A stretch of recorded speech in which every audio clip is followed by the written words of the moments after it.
Open.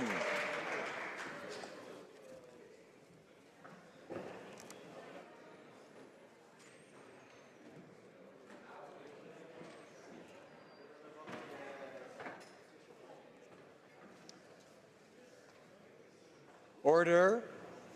Alors.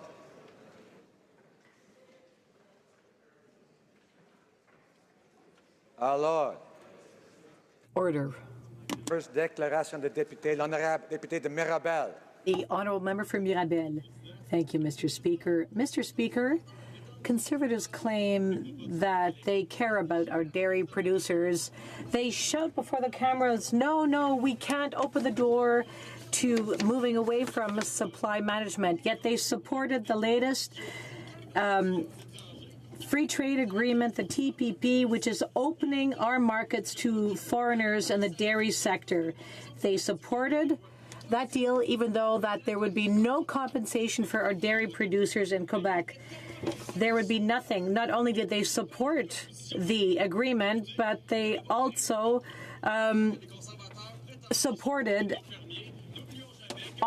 opposite MPs. They are two-faced. They say something in French in Quebec and the opposite in English elsewhere in the country. Kingston and the Islands. Mr. Speaker, I would like to share my deepest condolences to the family, friends, and colleagues of Lisa Zorb. Lisa served as a correctional officer and was killed in a motor vehicle accident on October the 7th. She was returning to a corrections institution in Saskatchewan after supervising an offender in hospital. Colleagues are remembering Lisa for her courage and depth of commitment to her profession and dedication to public service.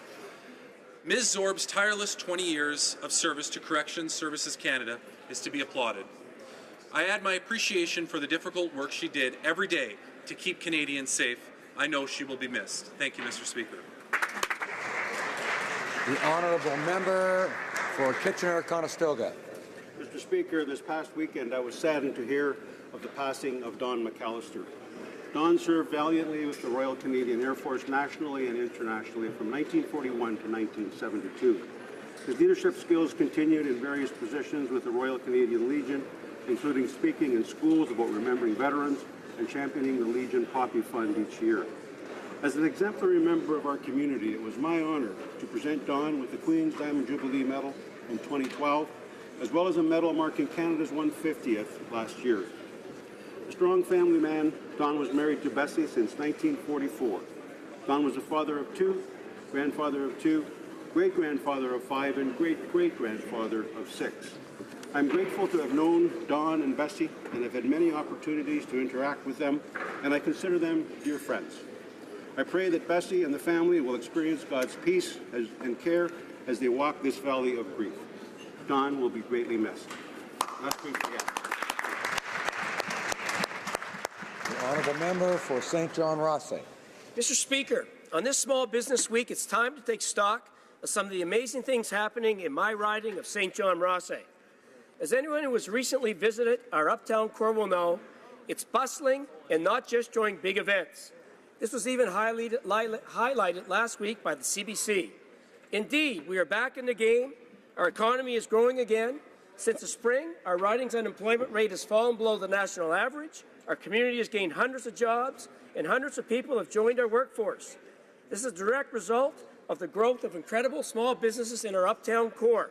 This private sector growth is also being complemented by historic federal and provincial investments, which are helping to jumpstart the growth of these small businesses and our overall economy.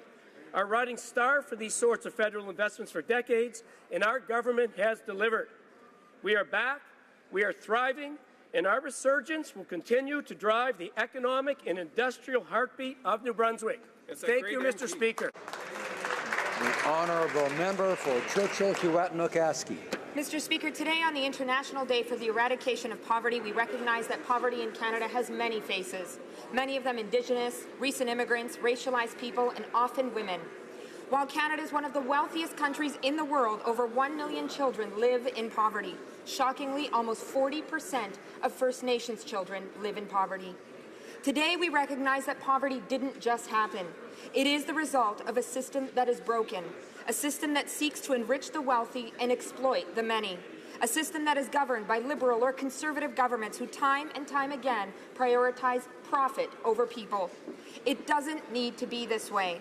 We must push for system change, for true respect of Indigenous rights, for housing, for universal programming like pharmacare, dental care, child care, for free tuition, for fair taxation, ensuring that the wealthy pay their fair share.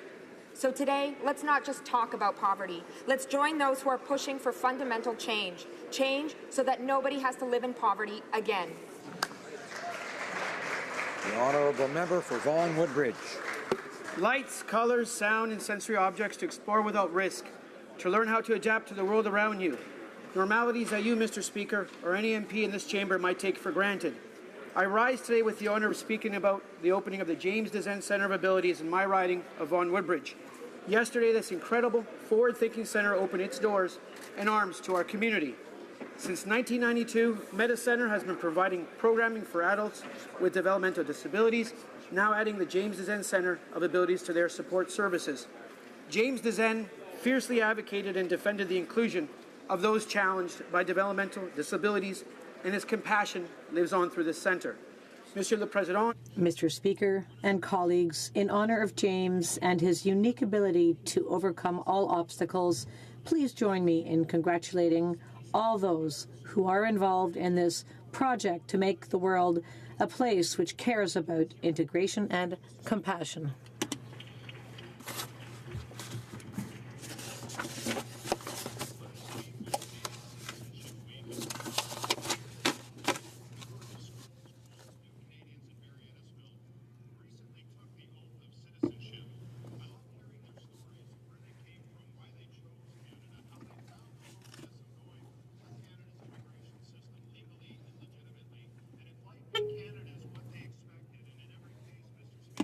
It is. There are many groups who are active in Barrie Innisfil to welcome newcomers. The Barrie Innisfil Russian-speaking group, the Innisfil Latin Association, Latinos a Barrie, the Bayanihan Filipino Club of Simcoe County, and the Simcoe County South Asian Association, to name a few. As proud as these groups are to be Canadian, they're also proud of their heritage, hosting many festivals and events that I'm honored to attend. In Barrie Innisfil, we welcome new Canadian citizens and thank them for sharing the richness of their cultures and embracing their love of Canada and the values that we cherish as Canadians. Thank you, Mr. Speaker. The honourable member for Châteauguay-Lacolle.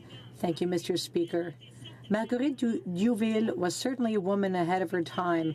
Born at the beginning of the 18th century, she founded the Grey Nuns religious order, which, among other things, built the Montreal General Hospital.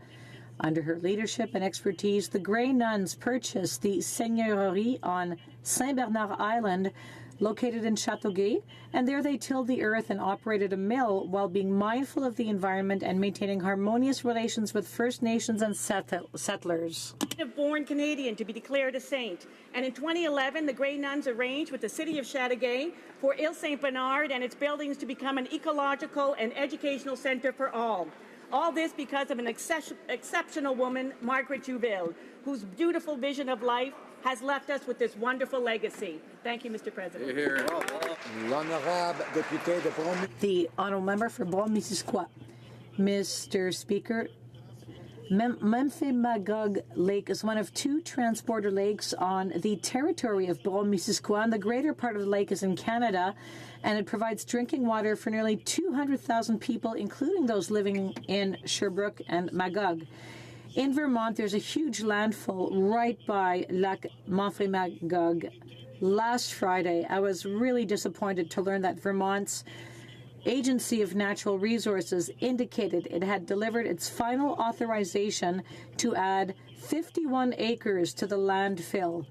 So the landfill's capacity will go from 250,000 tons to 600,000 tons per year over the next 20 years. But should there be a leak, say, in 30 years, there could be serious consequences on the quality of water in the lake. So I invite all levels of government, including the authorities from neighboring towns, to mobilize to stop this project. It's high time we recognize just how precious our lakes are. The honourable member for Charlebourg, Haute-Saint-Charles. Mr. Speaker, when the Prime Minister was young, just like his dad, he dreamed of leading our great country. In 2015, having become leader of his party and on the cusp of the federal election, his fans, his supporters held their breath as the young leader was about to unveil his priorities. What was his first idea? Well, to the disappointment of many, it was the legalization of marijuana, a bill which was rushed through for strictly political reasons, a law which will make marijuana more accessible to young people when the opposite had been promised, a law which doesn't take into consideration the concerns raised by those who will have to manage the consequences of his decision. This law will have incalculable consequences on the physical and mental health of Canadians for years to come. In Quebec and in the rest of Canada, we remember Pierre Elliott Trudeau. In 2019 in Quebec and in the rest of Canada, we will remember his offspring. That's sure, St. Margaret's. Mr. Speaker, this summer, Nova Scotia hosted the National Special Olympics at St. FX University in Antigonish. Many athletes, coaches, and volunteers from my riding of South Shore St. Margaret's spent days competing, making friends, having fun, and saw plenty of success in the standings. I would like to highlight 2 athletes and 2 volunteers from my riding who have earned the opportunity of a lifetime. Ben Theriault in athletics and golfer Krista Stockman, along with caddy Jim Stockman and chef de mission Mike Greek, have been chosen to be part of Team Canada competing at the 2019 World Special Olympic Games in Abu Dhabi. I ask all members of this House to join me in wishing best of luck to Ben, Krista, Jim and Mike as they compete in Abu Dhabi, and congratulate all the outstanding athletes, volunteers, and a very successful Summer Games. Thank you, Mr. Speaker. The honourable member for West Vancouver, Sunshine Coast, Sea to Sky Country. Mr. Speaker, I would like to commend Denis Fafard and Laura Osborne-Smulders and all the volunteers of the Sunshine Coast Hospice Society for their leadership and vision to increase access for those on the coast who are coping with grief, bereavement, and their end of life. Home care and community care, mental health and addiction services are top health priorities for Canadians, which is why our government invested an additional $11 billion over 10 years with our provincial and territorial counterparts. In the great work of the Medical Assistance in Dying panel, we learned that Canadians agree on the need for better access to palliative and end-of-life care, which the World Health Organization defines as meaning the best quality of life for people. Canadians don't want to die in hospitals, but most do.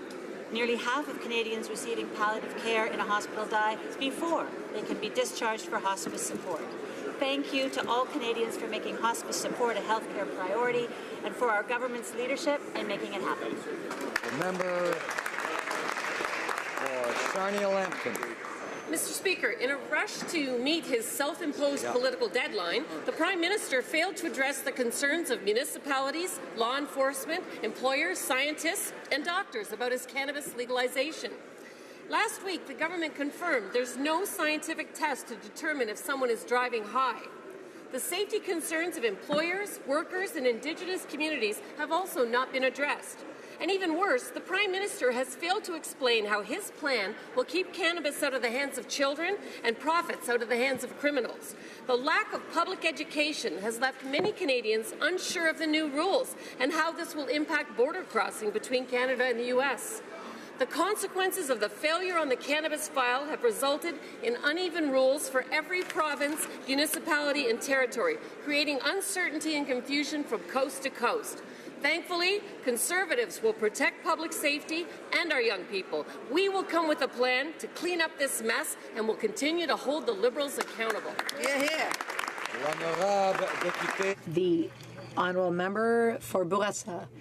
Mr. Speaker, a delegation of the Haitian Retirees Association of Quebec and Canada are in Ottawa today, and these retirees have contributed to the prosperity of Quebec and Canada.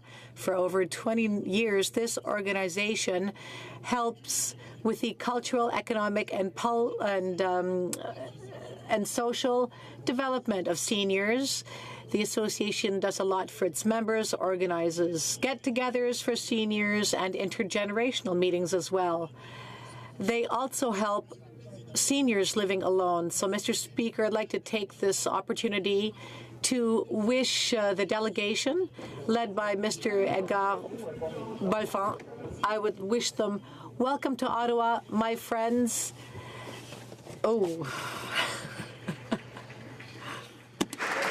The honourable member for the Sniffy, Churchill River.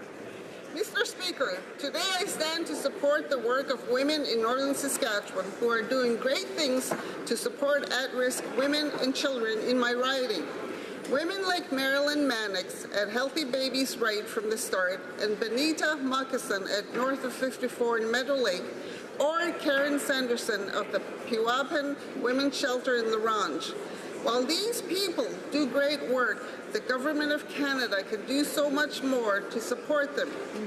We must do better for the Athabasca Health Authority, who are still fighting for promised funding for a women's shelter in Black Lake, and have to fight bureaucracy at every level to get what they were promised. I called on the Liberals to listen to women's organizations and to create a national action plan so that Northern and Indigenous women can have access to well-funded shelter services wherever they may be. The honourable member for Selkirk Interlake Eastman. Mr. Speaker, no one in recent memory has shown the same horrific disregard for human life as the so-called Islamic State. These terrorists have reveled in torturing their victims, raping young girls, and launching mass atrocities in cities around the world. And now the Liberal government is standing idly by as dozens of these terrorists return to Canada. This past week, we've learned that the Liberal government is not just coddling returning ISIS terrorists in Canada, but they're actually helping imprisoned ISIS terrorists return to our communities from Syria. These are terrorists who have gloated about playing soccer with the heads of their victims. These are barbaric terrorists who willfully traveled across the world to join a group of ISIS executioners, rapists, and fanatics. And this Liberal government is asking them to fill out passport applications and helping them come back to Canada. The Liberals have made a choice. They say, welcome to Canada. Conservatives, we say, no way. That's because we care more about the safety and security of Canadians and not the comfort of ISIS terrorists. The honourable member for Thérèse de Blainville. Mr. Speaker, today is International Organ Donor Day, so let us salute the greatest act of altruism, which is to donate of one's own body. Let's recognize those who are living today thanks to the donation of an organ. Last weekend, I met with donor families and also with those who have received organs. Carole Dupoil, whose husband died a few years ago, she had his lungs and liver donated. Others have found life again thanks to organ and tissue donation. When I listened to them, I realized again how important it is to have a good, efficient organ donation system that'll work for all Canadians. And that is the point of Motion 189 I've introduced in this House. Today, on International Organ Donor Day, let's be part of the chain which gives life again. Thank you, Mr. Speaker. Questions orales, oral questions. The Honourable Leader of the Opposition.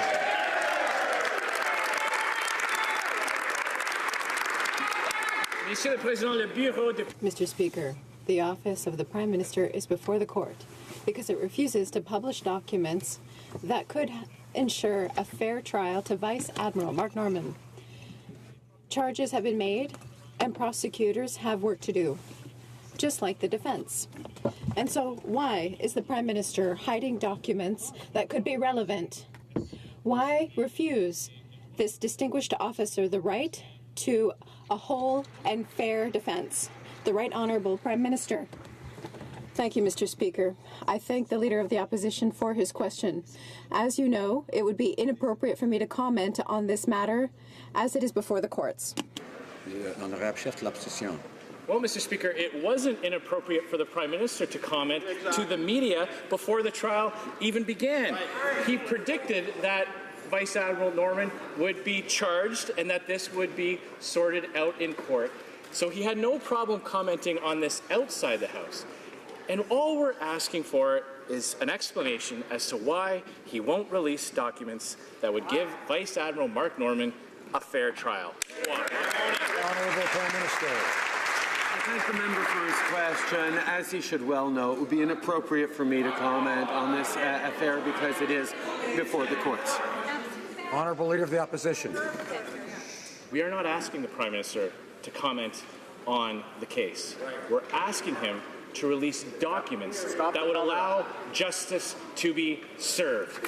Vice Admiral Mark Norman has a right to a fair trial. That's right. His legal team needs to have access to documents that could prove or disprove his defense. Will the Prime Minister allow those documents to be released? The Right Honourable Prime Minister. As the member opposite well knows, it would be inappropriate for me to comment on an ongoing court case. You're right. The Honourable Leader of the Opposition. Mr. Speaker, we're not asking him to comment on the case. We're asking him to comment on his decision not to release these documents. Previous Prime Ministers have done exactly that, making these sorts of documents available to judicial proceedings. What is he trying to hide by not following in the same practice as previous Prime Ministers when they were faced with the same type of situation? The Right Honourable Prime Minister. Mr. Speaker, as the member opposite well knows, it would be inappropriate for me to comment on this ongoing court case. The Leader of the Opposition.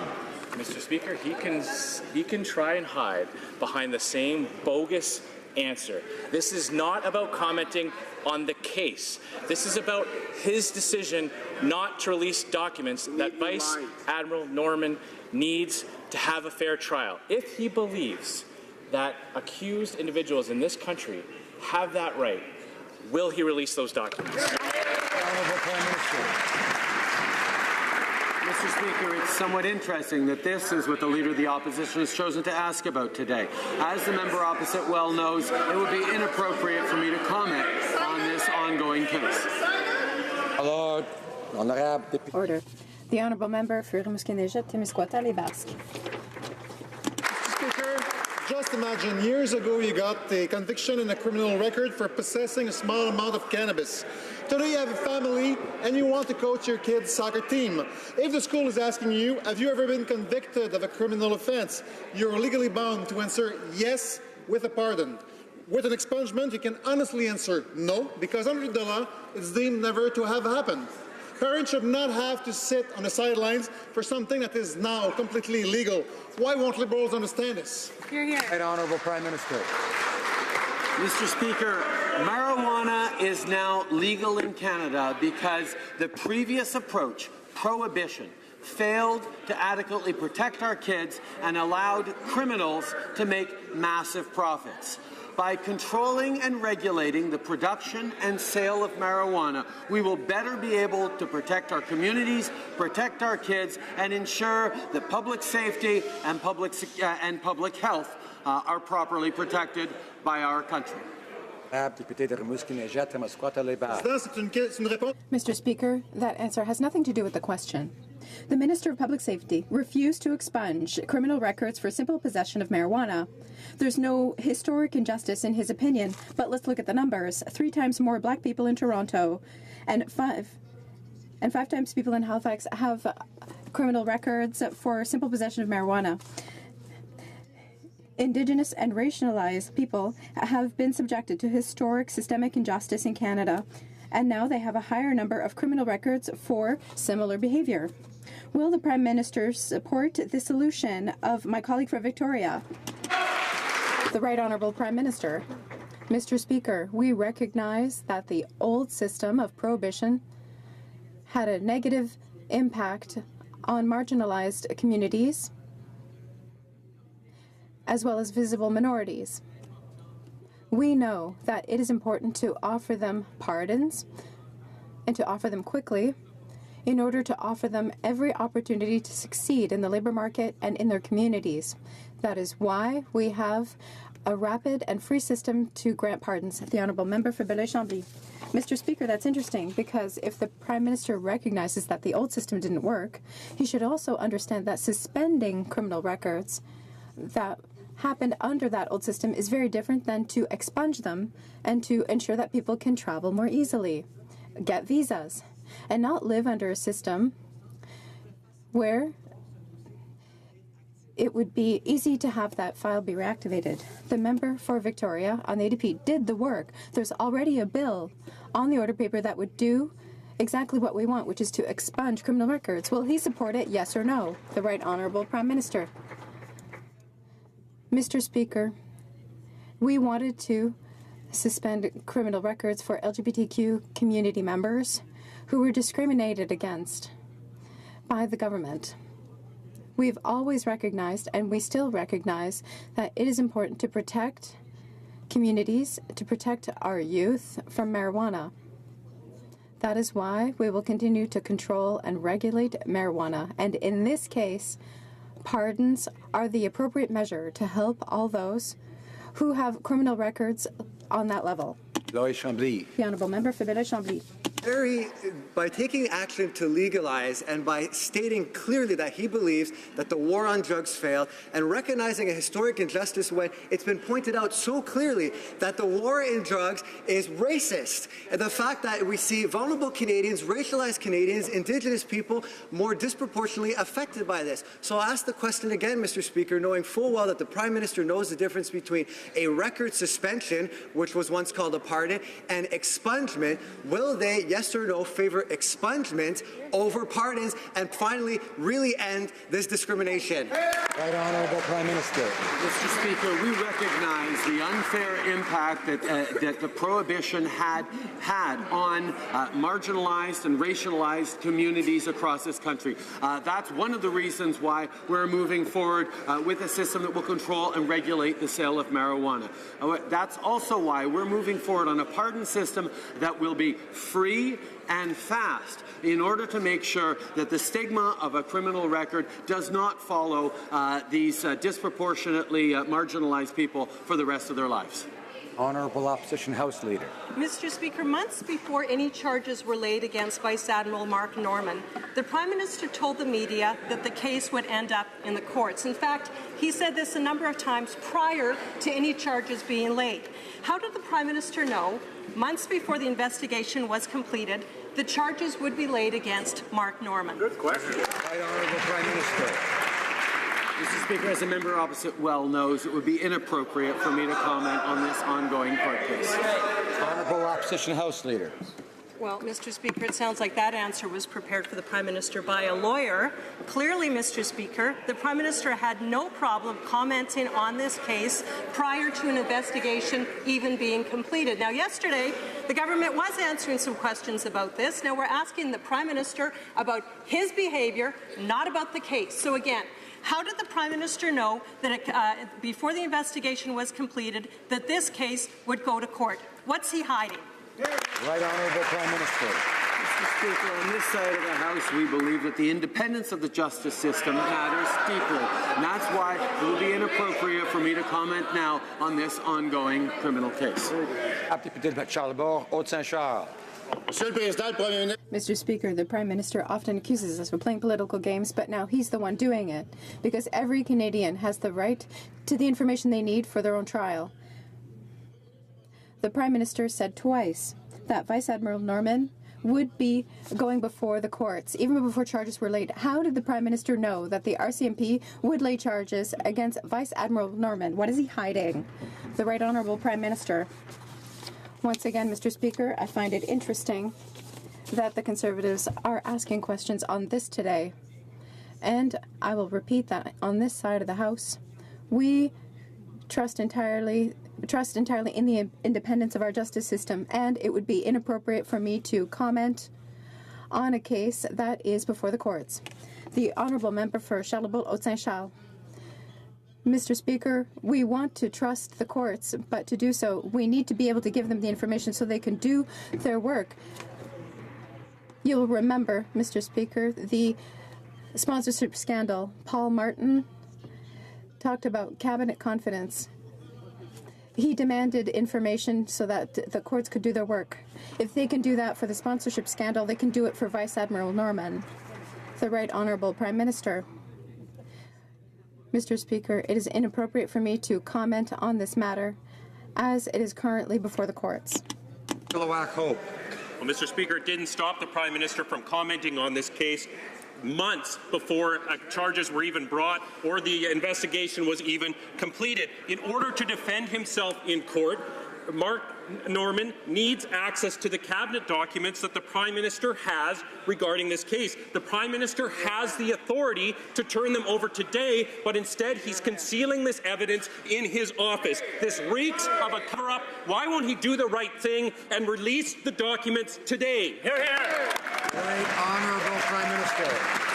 Mr. Speaker, rather than playing politics the way the Conservatives always do, we will continue to respect the independence of the judiciary, their ability to do their job, and because of that, it would be inappropriate for me to comment on this ongoing court case. Member for Chilliwack Hope. Mr. Speaker, demanding a fair trial is not playing politics. It's the right of every Canadian. And Mr. Speaker, the Prime Minister has the authority. He has the ability to release these critical documents for Mark Norman's defense. He could do it today. He won't do it. He's concealing that evidence in his office. So unless he has something to hide, why won't he do the right thing and release the documents today? The right Honourable Prime Minister. Mr. Speaker, we deeply respect the independence of the court and the necessary for keeping that judiciary independent from political machinations. That's why we feel it would be inappropriate for me to comment on this ongoing court case. Honourable Member for Edmonton Strathcona. Mr. Speaker, based on the feedback members are receiving from the emergency debate on the IPCC report, it's clear strong support exists for deeper action by this government. Canadians are calling for concrete action to address climate change, including deeper greenhouse gas reduction targets to match our Paris commitments. Canadians want deeper cuts to methane, support for worker transition funds, an end to perverse fossil fuel subsidies, and restoration of eco-energy retrofits. So is this government going to act? The right Honourable Prime Minister. Yes, Mr. Speaker, we are going to act and we are acting. We're moving forward with putting a price on pollution. We're moving forward with a pan-Canadian framework that will reach our Paris targets and continue to understand that protecting the environment and growing the economy must go hand in hand in the 21st century. The Conservatives have no plan. The NDP are continuing to pit the economy against the environment. We know that the only way to build a better future for our kids is to both protect the environment and grow the economy responsibly at the same time. Député de Rosemont, la petite patrie.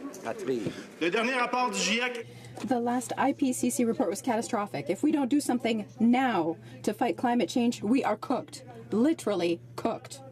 But wait, the Prime Minister is going to spout the same old malarkey. There's no choice to be made between the economy and the environment, blah, blah, blah. It's not true. There's a choice to be made between a green economy and a polluting economy, and we know what the Liberals have chosen. Will the Prime Minister act, or will he continue to pretend that he knows better than 6,000 scientists more qualified than he is? Because, Mr. Speaker, arrogance is the courage of the weak.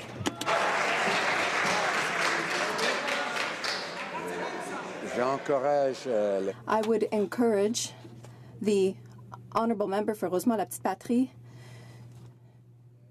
to be more careful when choosing his words. And we are trying here to avoid insult. The Right Honourable Prime Minister. Mr. Speaker, on this side of the House, we understand just how important it is to protect the environment, to achieve our Paris targets, and to do so in a way that can create a cleaner and more prosperous economy for tomorrow. That is what Canadians expect of us. They know that our adversaries, the Conservatives and the NDP, are still acting as though there's a choice to be made between the economy and the environment, but we know that we must act in a way to ensure that they go together, and that is exactly what we are doing. The Honourable Member for Chicoutimi-Le-Fjord. Mr. Speaker, Vice Admiral Norman Mark is an honourable man. He's a valiant Navy officer. He was decorated Commander of the Order of Military Merit for exceptional meritorious service rendered while working at a high level of responsibility. Light must be shed on this matter to allow him to defend himself. Will the Prime Minister let him have a fair and equitable trial? The Right Honourable Prime Minister. Mr. Speaker, as you know very well, I cannot comment on this case, which is still before the courts. It is obvious that the Conservatives want to continue to ask this question. I will continue to give the same answer, that I cannot comment on it. I offer them the choice to ask questions on other matters that might be of concern to Canadians. On other matters, because my answer will be the same if they want to keep asking the same question. The member for Chicoutimi-Le-Fjord. Mr. Speaker, we don't want the details, we want documents. The Prime Minister is hiding documents that are essential to the defense for Vice Admiral Norman. Everybody knows that there's nothing more fundamental to democracy than the truth. What is the Prime Minister hiding? Why will he not publish these documents today? The Right Honourable Prime Minister. As the member knows full well, we will continue to respect the independence of our judicial system. And I do not want to comment on this matter, which is before the court right now. L'honorable député de Selkirk-Interlake Eastman. Mr. Speaker, Vice Admiral Norman served this country with dignity and honor. He's a respected leader in the Canadian Armed Forces, and he has the right to a fair trial. He deserves a fair trial, but that doesn't matter to this Prime Minister. He's tainted the Admiral's case twice by saying this case would end up before the courts, even before the charges were laid. This is despite the fact that two other individuals have been linked to these documents and have never, ever been charged.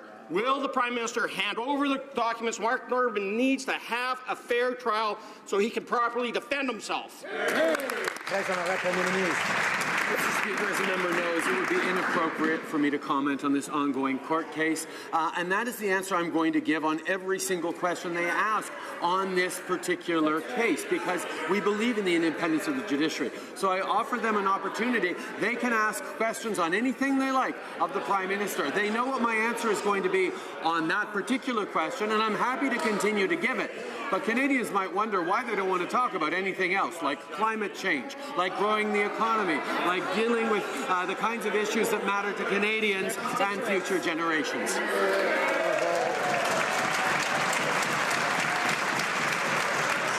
Order. The honourable member for Selkirk-Interlake Eastman. We're demanding a fair trial, but the Prime Minister is sitting here playing politics instead. Now, if the Prime Minister has nothing to hide, why is he running scared? Paul Martin waived the cabinet privilege and turned over documents to the courts in the past. Mr. Speaker, this Prime Minister first interfered by musing publicly about that Vice Admiral Norman about his trial, and that would end up in court, even before he was charged. And now the Prime Minister is sitting on the very evidence that Mark Norman needs to defend himself. Will the Prime Minister finally release these documents and quit obstructing justice? Honourable Prime Minister. Mr. Speaker, having confidence in our judicial system means having confidence that they are able to do their job without needing political support from the members of the opposition. As I've said a number of times, it would be inappropriate for me to comment on this ongoing court case. Member for Churchill-Huatanook-Askey. Mr. Speaker, Abraham Donkey was 58 years old. 10 days after getting heart surgery, he needed to travel 900 kilometers to Winnipeg for follow-up. Indigenous services refused to provide him with an escort and to put him on the plane. That night, Abraham died, alone on the bus. Other passengers heard him take his last breath. Systemic racism kills. Systemic underfunding kills. Abraham's family is seeking justice and to ensure this never happens again. Will the minister meet with Abraham's family? And will this government commission an inquiry into this inexcusable tragedy?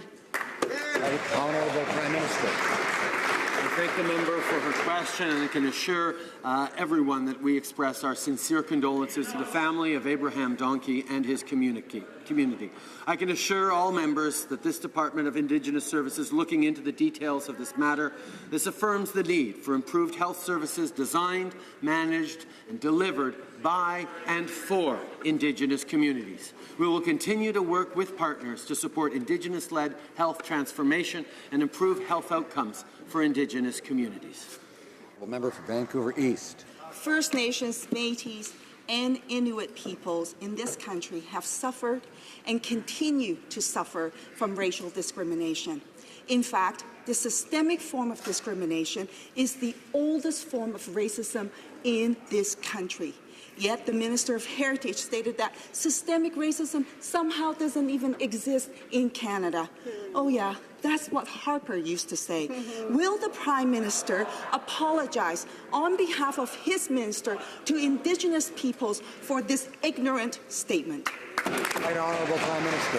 Mr. Speaker, our government recognizes that no relationship is more important than that with Indigenous peoples, and that's why we have made historic efforts to invest and partner with Indigenous peoples across this country in terms of creating solutions and also changing the rights and framework that oversees the relationship between the Government of Canada and Indigenous peoples. We know we have much more work to do, but we will continue to focus on bringing Indigenous peoples into a position of empowerment and full partnership with all Canadians on the future we are building together.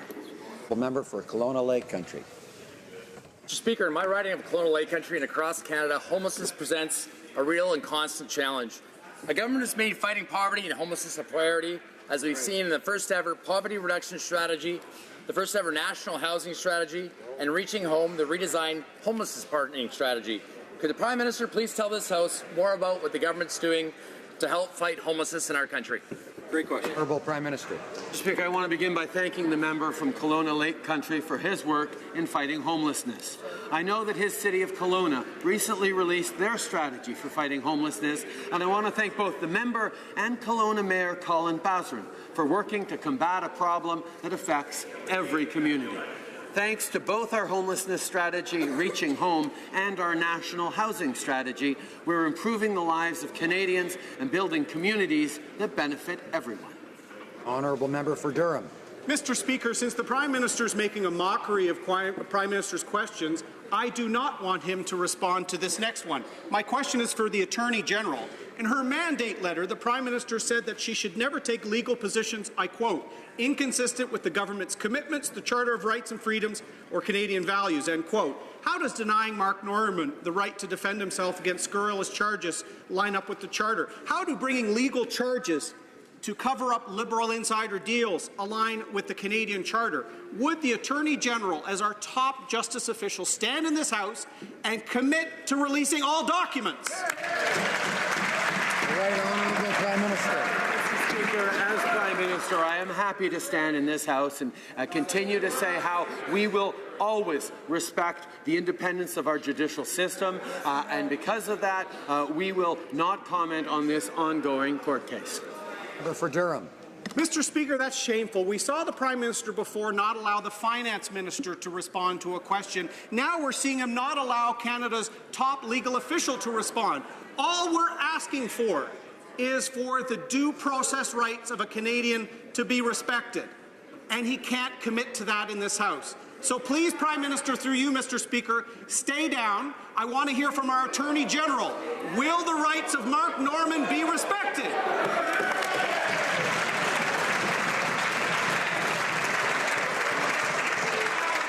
I know the member is saying through the Speaker, but really it is effectively still addressing the person across the way, you know.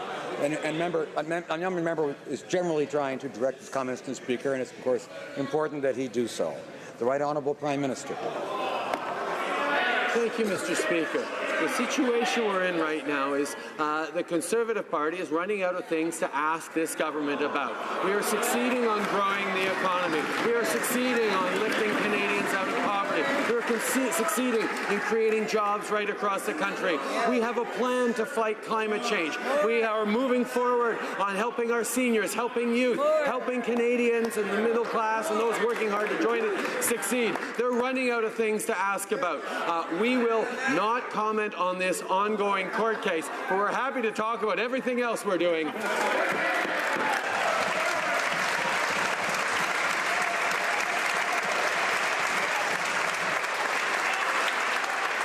Honourable Member for Order.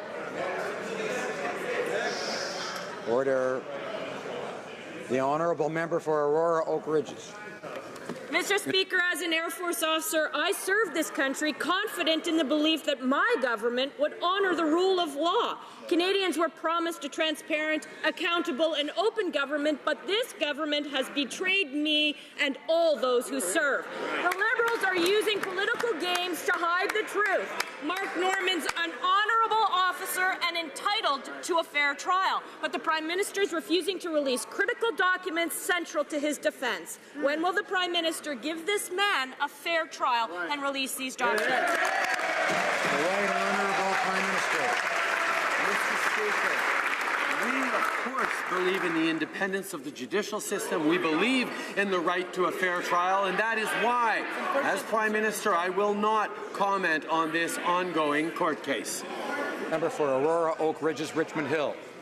The Prime Minister didn't believe in the independence of the justice system when he tried and convicted Vice Admiral Norman before he was even charged. It is clear from the start of this case the prosecution of Admiral Norman was politically motivated. The Prime Minister is hiding documents and refuses to release them for Vice Admiral Norman's defense, jeopardizing his right to a fair trial. Documents that will reveal the truth.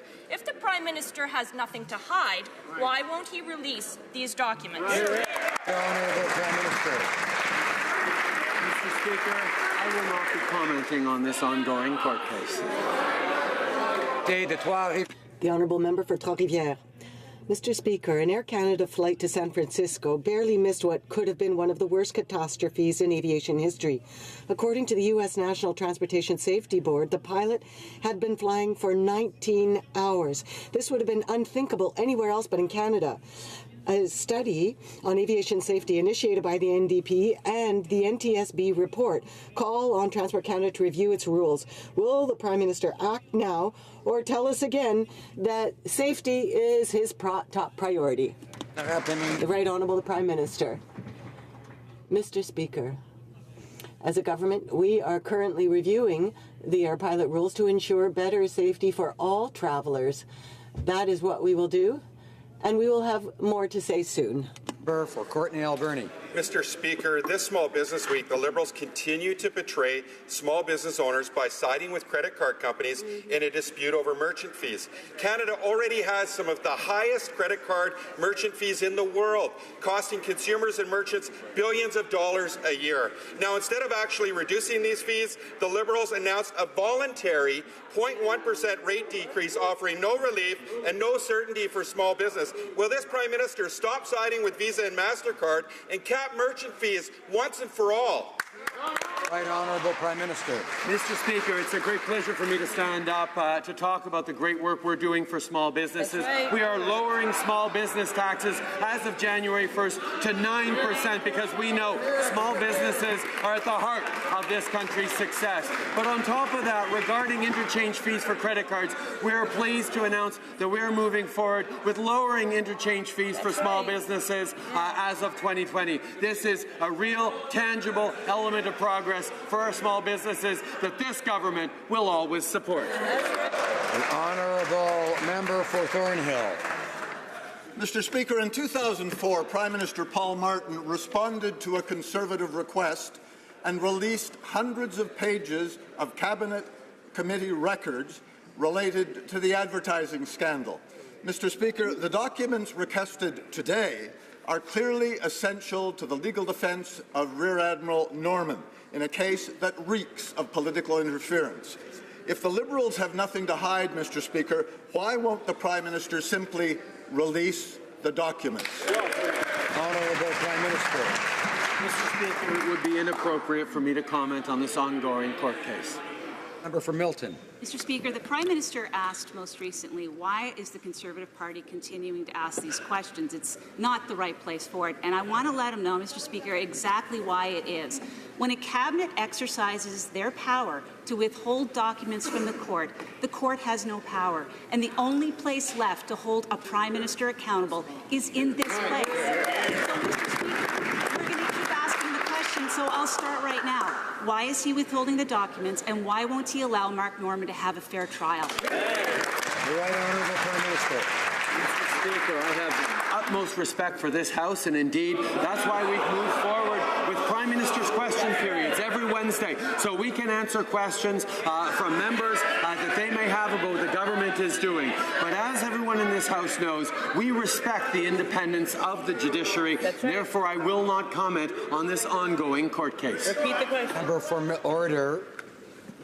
Member for Milton. If the Prime Minister truly respected the independence of the judiciary, he would respect the fact that they should make the call through evidence rules as to what is or is inadmissible, instead of putting cabinet decision-making on top of it, preventing the court from calling these documents into evidence.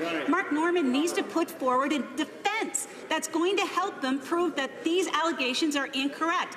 If he can't, he can go to jail for 5 years. Why are we not having this government release these documents? Right Honourable Prime Minister. Mr. Speaker, it would be inappropriate for me to comment on this ongoing court case. The Honourable Member for Saint Laurent. Mr. Speaker, women's groups across the country don't just advocate for gender equality.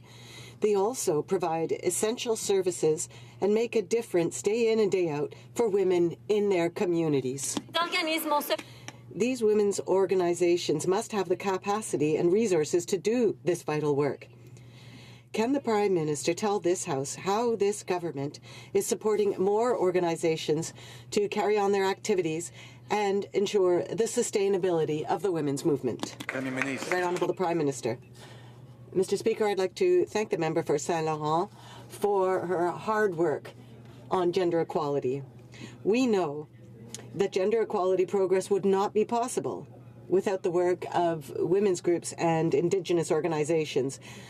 That is why we've listened and we have launched a capacity building fund with up to $100 million that will provide a stable, predictable funding to women's organizations. When we invest in gender equality, we stimulate growth, strengthen and the economy for everyone. Honourable Member for Bellechasse-Etchemin-Lévis. Mr. Speaker, the Prime Minister is actually obstructing justice here. And there is a person who is the subject of serious complaints. The only person who can provide the crucial information with a snap of the fingers is the Prime Minister.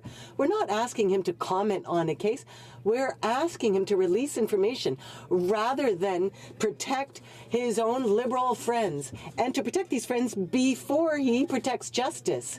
When will the Prime Minister act and release these documents for Vice Admiral Norman?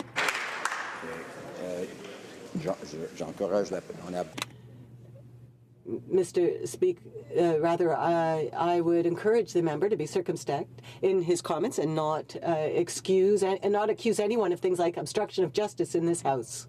Order, please. Right Honourable the Prime Minister.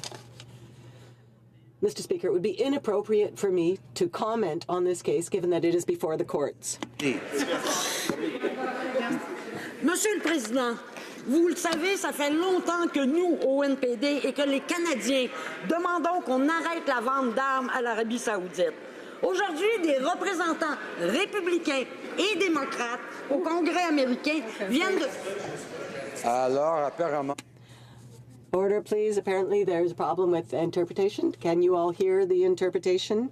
Yes. I would ask the honourable member then to begin her remarks over again. Mr. Speaker, as you know, for a long time now, we in the NDP and Canadians have been asking that the sale of weapons to Saudi Arabia be ended. Today, Republican and Democratic representatives in the American Congress tabled a bill to suspend American sales of weapons to Saudi Arabia until all necessary light has been shed on the death of the journalist Jamal Khashoggi. Is the Prime Minister ready to do the same? Right Honourable the Prime Minister.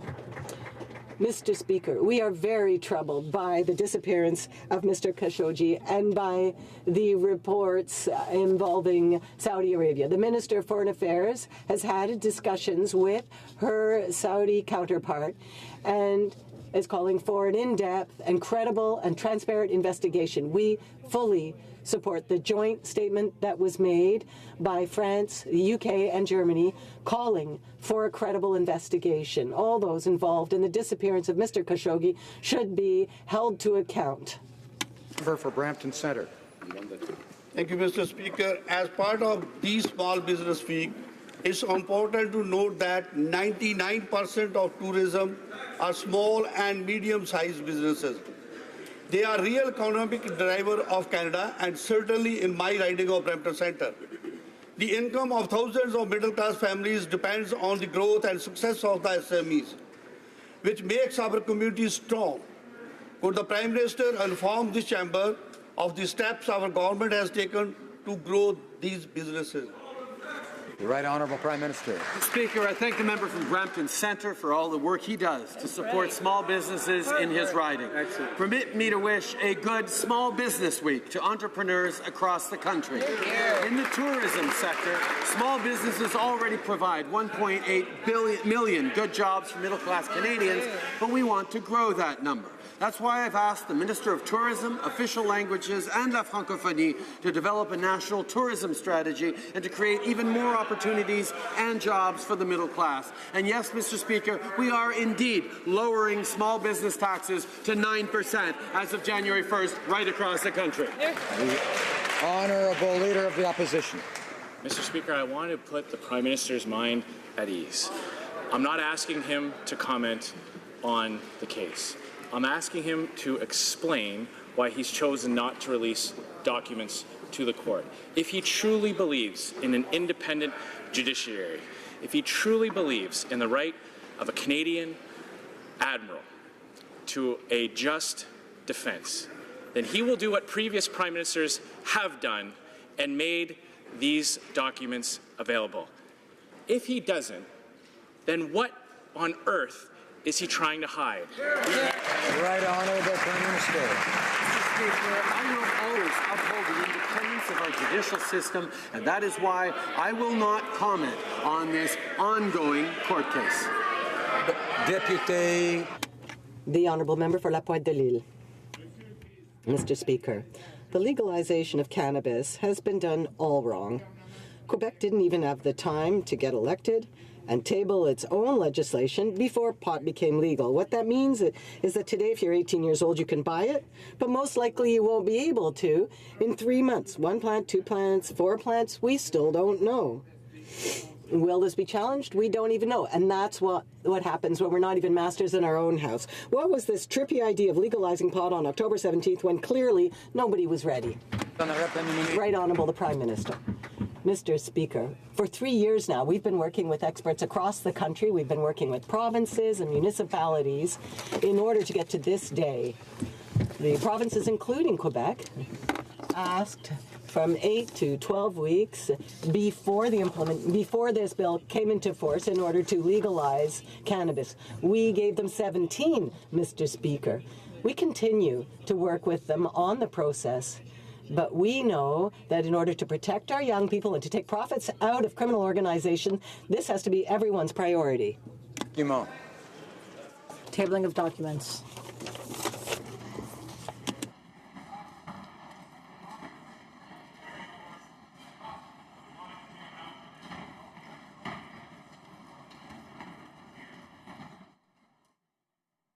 Alors, order.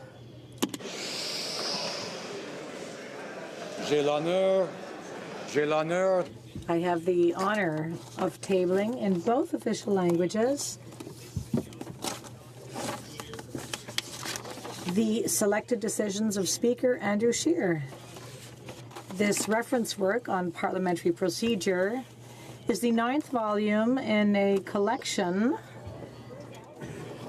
of Speaker's decisions and contains 101 decisions.